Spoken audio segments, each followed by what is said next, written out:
I pressed my palms into my eyes, trying to push the sight away as her mouth opened on a scream so blood-curdling, I'll remember it until my dying day. It was as though every misery and sorrow she'd ever experienced came out with that wail. "Guys," Cade hollers, grabbing our attention. His green eyes are wide, and his body is vibrating with the same tension we all feel. "Smell her." I inhale on instinct. We all do.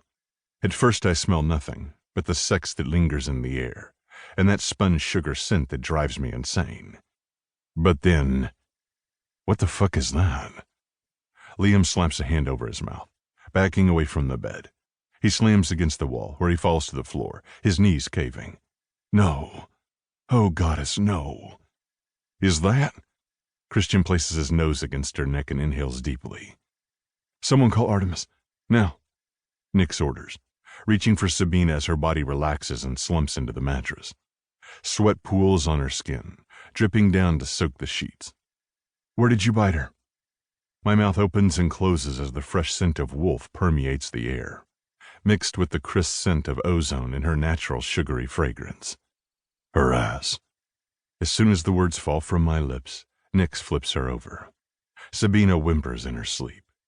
Careful not to touch her, he pulls the sheet down so my bite becomes visible for all to see. "That's not right." Christian steps back, shaking. "What's going on? Why is your bite a full-blown rash on her body? What the fuck did you do to her, man?" Christian prowls toward me, his hands fisted and his face red with anger. "I didn't. I wouldn't. But he's right. I did this. This is my fault." "Athos, focus," Nyx demands. "Kate, take care of Christian." "I won't be taken care of," he growls out. "Why does she smell like she's dying?" He screams, panic lacing his words. It isn't anything the rest of us can't scent, yet hearing the words spoken out loud changes everything. They hit differently, as though making it real. I stumble forward as Nyx turns her over, bringing the sheet up to cover her, even though she whimpers in pain as it brushes against her skin. I push Christian away, my eyes focused only on my mate. Cade yanks him back anyway, stopping him from throttling me. I'd welcome it. I fall to her side as sweat beads on her brow, her face wrinkled in a grimace. "What have I done?" "Athos, I need you to focus. I need you to tell me everything that happened." Nyx kneels beside me, his brown eyes full of understanding I don't fucking deserve. "Don't do this to yourself, man. It could have been any of us." She said Cade's bite itched. I focus on him, only on him, even as Cade argues my point in the background.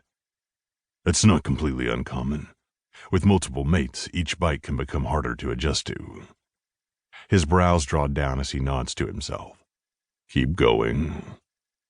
I walk him through everything that occurred from the moment we left her cabin until the second they walked through the door to this one. It's like he pulls the words from my soul.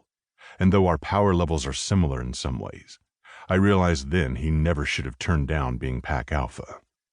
Yes, I can be more diplomatic, and I don't hate talking to elders, nor do I dislike the pack duties he denies so fiercely. The way his words soothe and ease me in this terrifying moment tells me how well Pack Alpha suits him, even if he doesn't want it. "It's got to be your bite," Liam mutters. "I'm inclined to agree." Nyx stands, leaning over Sabina as he inhales slowly. A minute later he huffs like a partial cough.